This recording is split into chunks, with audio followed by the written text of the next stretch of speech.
Hello, service coordinators. Welcome to the third episode of the Service Coordinator Podcast. Thank you for joining us. Today we have Ann Fredrickson and Mickey. Gosh, I never even asked you how to pronounce your name, Mickey Nozaki? Nozaki. Nozaki. All right. And they are our guests for our third podcast. Ann, please tell me where you're from and what you do, and then we'll kind of go from there. We'll ask Mickey the same thing, and then we'll get into it. So, Ann, why don't you tell us where you're from? Thank you, Dan. Thanks so much for inviting us today. I'm Ann Fredrickson, as Dan mentioned, and I'm with the Ohio SMP at Crow Seniors. I actually am located in Cincinnati, but we cover the entire state of Ohio, and I'll talk more about that. I've been the project manager for the Ohio SMP for 18 years. Okay. And Mickey, I know you're out in sunny California. Why don't you tell us about yourself? I am. Thanks, Dan. Hi, Tara. Thank you for doing this. And it's good to partner with Ann as always. My name is Mickey Nozaki. I am the project director for the California Senior Medicare Patrol under the nonprofit California Health Advocates. I've been the project director for this terrific program for over 5 years now. And our focus, of course, is to educate throughout the state of California and recruiting all kinds of volunteers because, as you know, California is a huge state. So that's what we do, and we love it. And you're in Southern California, right? I'm in Southern California, yes. We have an office in Southern California, and we have an office in Sacramento in Northern California. Okay. So, Ann, why don't you just tell us about the SMP program, why we have this program, and what exactly you do for the program? Thanks, Dan. I'm happy to share some information about our Ohio SMP, our SMPs in general, which, as Mickey mentioned, SMP is Senior Medicare Patrol. And we are one or two of 54 national programs across the whole country. There's one of us, one of Mickey and I in every state, plus the District of Columbia and the islands. And our major goal is to protect, detect, and report potential fraud. And we do this by providing education and outreach. And as Mickey mentioned, a critical part of our program is recruiting volunteers. We're not quite as large as California, but we have 88 counties in Ohio that we try to cover with as many volunteers as we can get to help us with the mission. Recruiting volunteers is a real important piece of the program because the volunteers provide a lot of information, education, and outreach. Before the pandemic, they were doing presentations at senior centers, at health fairs, at different senior expos and events. Currently, we have a lot of volunteers engaged and actually doing some virtual presentations. And part of our mission today is to reach out to you all service coordinators to see if you would like to have us to provide this information and education. We love service coordinators. Yeah, I was thinking you probably work with a lot of service coordinators. I'd love to hear service coordinators in the comments wherever you're watching this or listening, if you've ever worked with your state's SMP volunteers. Can you elaborate a little bit more on how people become volunteers? Yes, I certainly would love to. And Tara, good question, because we do have service coordinators in the state of Ohio that are actually volunteers for us. We've had some fabulous people. What they do is they participate. They can do an online training, which is just wonderful. There are modules that they can sign on and off. They just need to work with our volunteer coordinator, and every project either has a volunteer coordinator or someone that functions as the volunteer coordinator, and we can sign you up. We do some fact-finding information. We do have to run some security backgrounds and checks, but we love having service coordinators as part of our frontline volunteers. You can be a service coordinator and a volunteer. It's not mutually exclusive. So it's real important for those service coordinators that know that we are very happy to get them trained, get them information. They learn a great deal about Medicare and Medicare fraud from our module training. That's great. And I'm wondering, is that a similar process for every state? It just goes through each person's state? It is. It Okay. is. It's similar to every state, and Mickey can jump in here too if she'd like. Yes, we work very closely with over 400 service coordinators who are members of the American Association of Service Coordinators. And not only do they attend our free educational webinars where we talk about all things Medicare and Medicare fraud, but then by way of their education, they invite us, as Ann said, to do presentations for their residents. And we are doing an awful lot of virtual training now. That's great. Great. So, Mickey, what are some of the kind of Medicare fraud trends that are going around right now? Yeah, absolutely.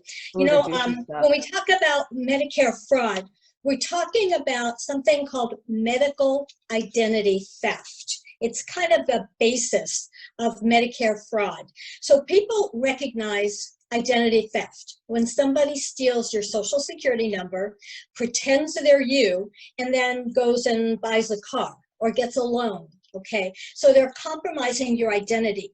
Similarly, with Medicare fraud, people are stealing your individual Medicare number and then billing Medicare for services or supplies that you don't get, but they get paid by Medicare. So they're stealing money from the government and they're victimizing the beneficiaries. So a simple example, let's say there's a scammer. They call you up on the phone and they tell you that they're from Medicare, which they're not. And they tell you that Medicare is issuing new Medicare cards, the little red, white, and blue card. But this time it's going to have a little chip embedded in it. So it's kind of like a credit card. And they make it sound really terrific. And they say, we want you to get that credit card, Medicare card, but we have to verify your eligibility. So please give us your Medicare number. And sometimes they even ask for your social security number. Once you give that information up, they say, oh, great, you're eligible. Now your Medicare card is in the mail, which of course it's not. But in the meantime, you've disclosed private information that they're going to go and use to steal money from Medicare. Sad, but true. So they can start this by just getting a Medicare number? If they're a provider, if they're enrolled in the system, or if they're colluding with somebody who is enrolled in the system and can bill Medicare, absolutely. Wow. Yep. Yeah. Now, another scam, which is prevalent across the country, is what we call the infamous back brace scam. Now, I think you'll probably recognize this scam because, like everybody else, we're inundated with robocalls and telemarketer phone calls. The back brace scam involves criminal scammers and telemarketers. And they sit in a call center all day, every day, and they make hundreds of calls. And when they get somebody on the phone who says they're a Medicare beneficiary, the first thing they tell them is, well, we're from Medicare, and Medicare wants you to have a free back brace. Well, that sounds pretty cool to a lot of people. So the caller says, now all you need to do is give me your Medicare number and we'll get that back brace right in the mail. And unfortunately, people give up their Medicare numbers. And that's what happens all the time. They tell them that, you know, back brace scams are coming in the mail. There's no money out of your pocket, all covered by Medicare, not to worry. But it's a scam. And I think Ann will probably tell you it's happening in Ohio because it's sure happening in California. Yeah. And what we need to educate people about is that Medicare is not going to call you and ask you for your Medicare number. And I know I tell people that all the time and they look at me cross-eyed and it sounds like common sense. But believe me, folks fall victim to this scam every day. Sad. And what's really sad, as Mickey mentioned, is that what we find is that during this period of time with the pandemic, it seems like there's been an uptick in the volume of calls and the scams that are happening around the country. And what's interesting is that what's happening in California, where Mickey is also happening in the other 53 locations of the Senior Medicare Patrol Program. We trade stories, we send information to each other. So it's not unusual for the same scams and schemes to happen in the Midwest as is happening on the West Coast. Yeah. You know, and telemarketing, the telephone is the most common way that the scammers target victims, especially over 70 years of age. And it's unfortunate because the older adults will pick up the telephone. They don't want to miss a call from their doctor or their family members, but they get hooked in. And one of the smartest thing I heard recently was if you're worried about, you know, picking up that phone and you get flummoxed because the telemarketers, boy, they're so clever. They know exactly how to get information out of you. You write down a little script and you keep it by your phone. Something like, I don't give out my information in an unsolicited call. And then when somebody does call you, you just read the little script and hang up the phone. We also have a saying that is preeminent around the SMP world. It's shrewd to be rude. And even though it's difficult for older adults to hang up the phone, we promote that it's important to hang up the phone. Yeah, I was going to say, I feel like that could be when I think about the older adults in my life, that's like the biggest thing is that there's so much kind of etiquette around phones that they would have been raised with that is very different than younger people maybe, that, you know, that it is rude, you know, Joe Smith from down the block could have looked you up in the white pages and called you because your dog got out, you know, in the 80s. But today, Joe Smith from down the block is never going to call you because your dog got out. You know, so that idea of that the way we use phones now is totally different than what people have experienced for most of their lives. It can be a lot in terms of the behavioral changes to protect themselves. So I think that's a really good point, to kind of give people permission to say, you know what, like it's not rude anymore to do this because this person's not calling because they care about me. Right, exactly. So I think that's a really good thing to kind of coach our, you know, when we think about service coordinators, talking with their residents about how phone etiquette has changed. And, you know, you wouldn't want to hang up on your grandson, but if it's not your grandson, even if they say they're a friend of your grandson or something like that, it doesn't matter. You can hang up on them. You know, your grandson can handle it, you know, that kind of a thing. Yeah, it's true. No, it's so sad when you have to tell people that you just have to be cynical. You can't trust anybody anymore. You know, you could get a text, you could get, you know, a Facebook friend, but you don't know who that person is. There was an old cartoon in New Yorker magazine a long time ago, and it had a dog sitting by a computer. And the caption was, when you're on the internet, no one knows you're a dog. And it's so true. So you can't be trusting like we want to be, but you can't be anymore. So is it phone calls? Is it text messages? Is there mail? Like, I know the phone is number one as far as what the scammers are doing, but is it other areas? Is it, Email, you know, connecting on Facebook or whatever it might be? Emails, Dan, emails also, and particularly right now during open enrollment season, Medicare's open enrollment, where your service coordinators are so super busy assisting those residents with trying to find the right products for them. This is the time where they can switch into a new Part D plan, a drug plan. They're also trying to navigate helping people if they want to enroll in a Medicare Advantage plan.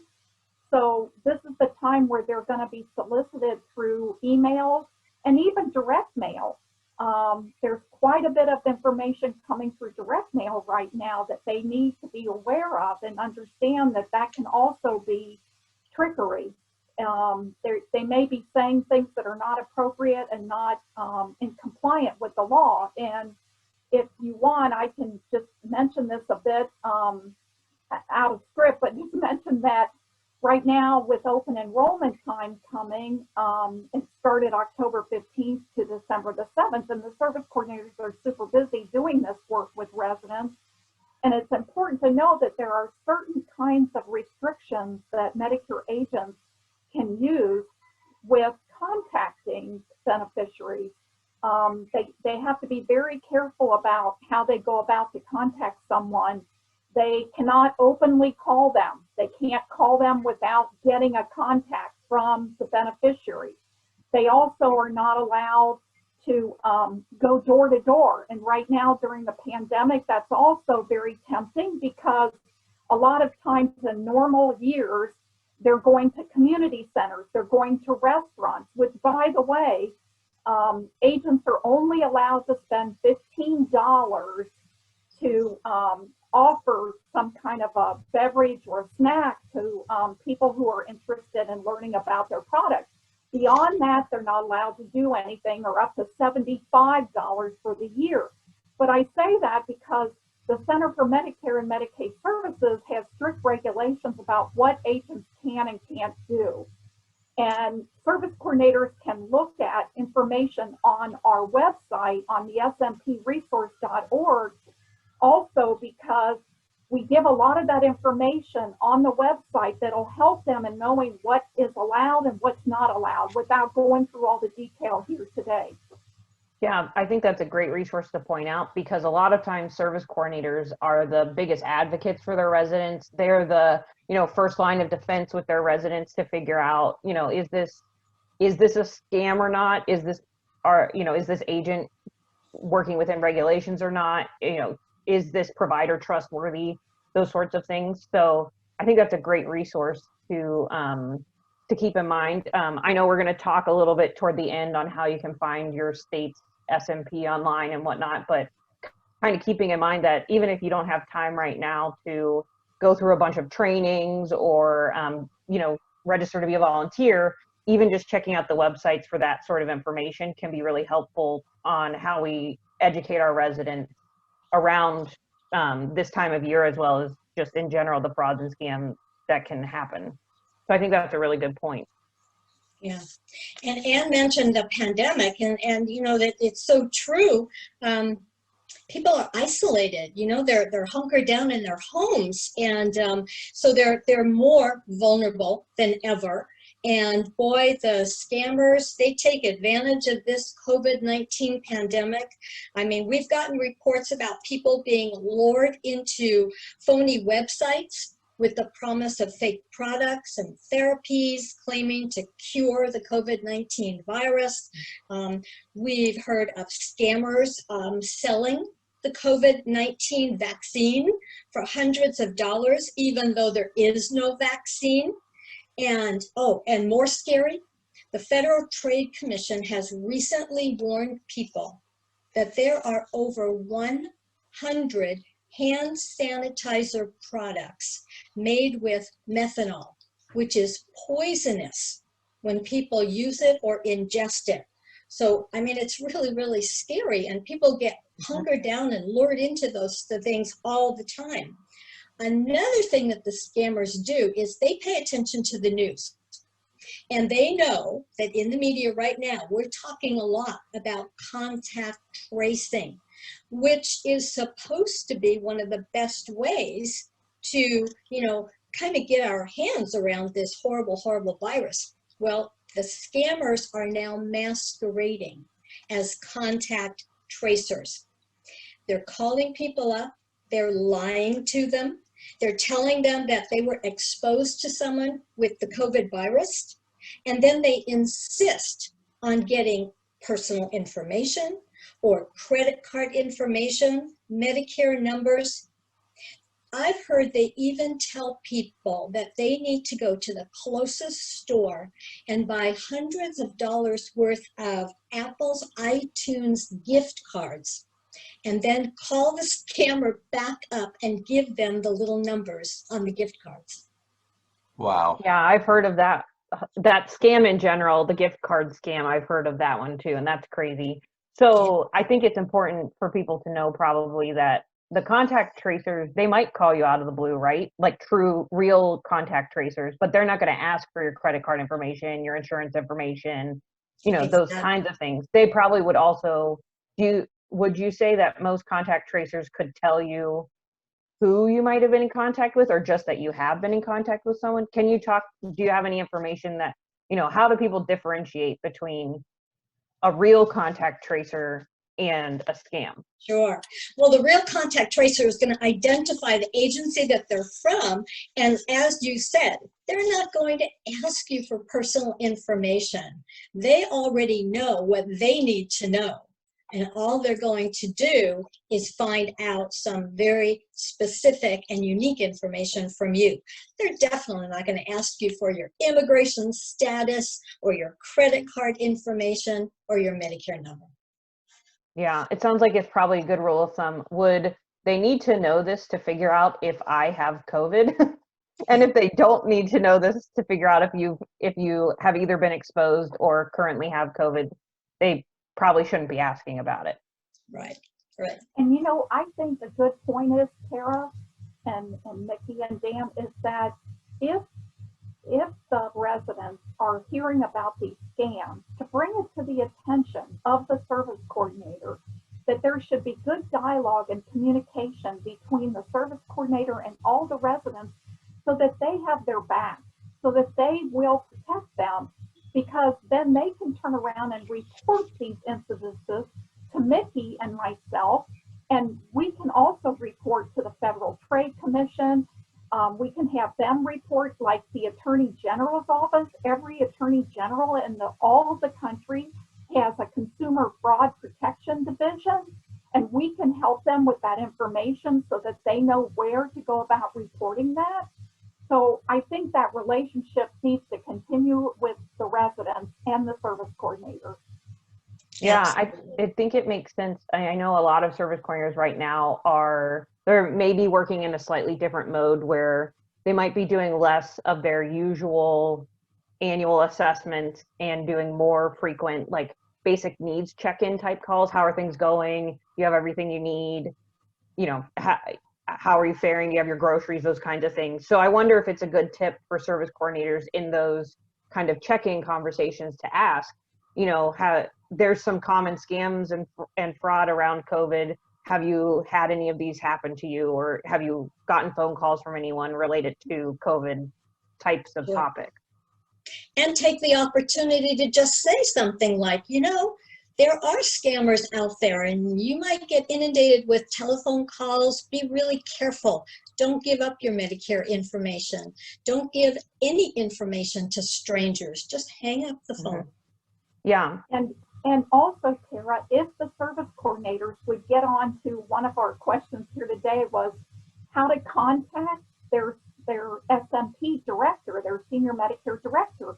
I can jump in here and tell everybody listening, if they go to SMP, S, M as in Mary, P as in Paul, resource.org, smpresource.org, click on their state, the state takes you directly to the project manager, director, and then contact them. We have tip sheets, we have personal health care journals, we have brochures, we have all kinds of materials. We would love to send these out to the service coordinators, and they can distribute in the buildings. Since we can't go into the buildings, we would love to partner with these folks and let them take the information to the residents.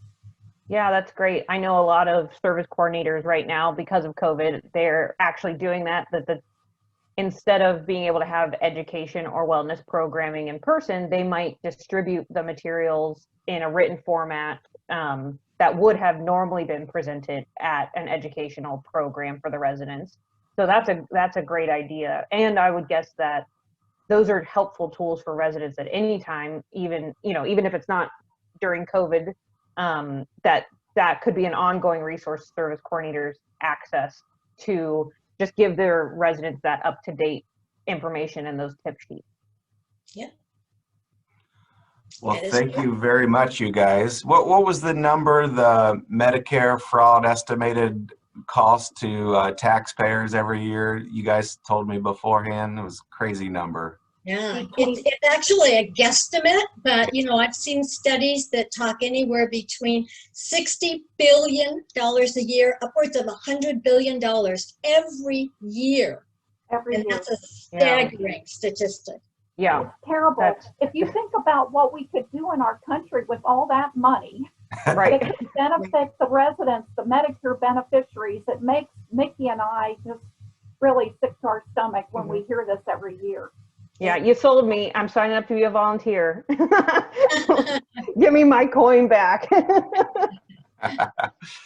Well, thank you guys so much, Mickey. And if there's anything else you guys want to say, just let me know. But other than that, I feel like we've covered just about everything. And thank you so much for joining us. And we would love for you guys to come back on maybe every 3 or 4 months or something like that and give us new tips and new guidelines and tell us what you're seeing out there. Because I know service coordinators run into this every single day with their seniors. So thank you so much. Service coordinators out there, please continue to listen. And if you enjoy the show, please like it or subscribe to it and leave comments. If you guys have questions for Ann or Mickey, you can leave it in the comments down below and we'll figure out how to get those answered eventually. But thank you so much for joining the Service Coordinator Podcast. And Ann and Mickey and Tara, have a great day. Thank you, guys. Bye-bye. Thank you. All right, thanks.